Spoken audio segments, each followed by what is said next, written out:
The Figure-4 stretch I'm going to show you is one of my absolute go-to stretches with my patients. I love it, yes, because it is effective, but especially because it's versatile.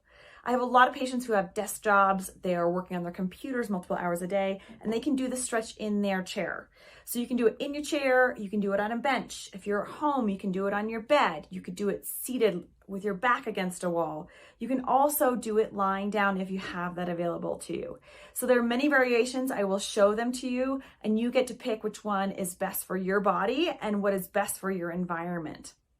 If you haven't done so, go back and watch my first video. The first video shows you how to use racquetballs to release particular hip muscles that oftentimes when they're tight, they cause compression from the back, and then you feel pinching or pain in the front of your hip, especially going into deep squats, biking, hiking, running. I've mentioned a lot of that in my first video. So go ahead and watch that first, because these two techniques, they want to be married together in a particular way. We want the racquetball release first, and then we want the stretching second.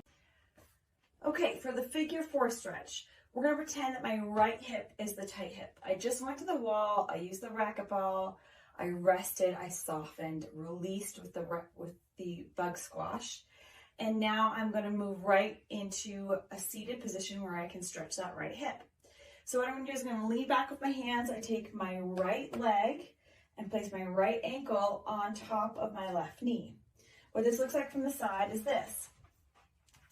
I have my patients start by leaning back. Some people have tight hips where they cannot sit upright yet. So start by leaning back, and then I slowly walk my hands forward, waiting and listening for when the tissues tell me I'm about to start stretching.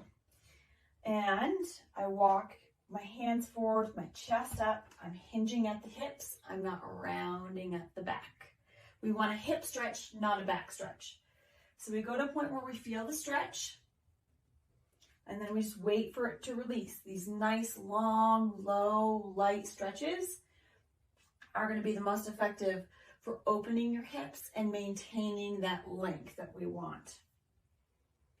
And we just wait for a release. I'm going to bring my breath to my right hip. Visualize that softening. There we go. I just got to release, so now I can move my chest forward further. Okay. Wait for another release. And then you can move forward. You can also apply different angles. Change the rotation of your shoulders and come down. And you'll notice that applies a stretch to a different angle of that hip. So find out what your hips actually need. Remember, use the racquetball first, release, and then come to a seated position to stretch through those tissues when they're relaxed.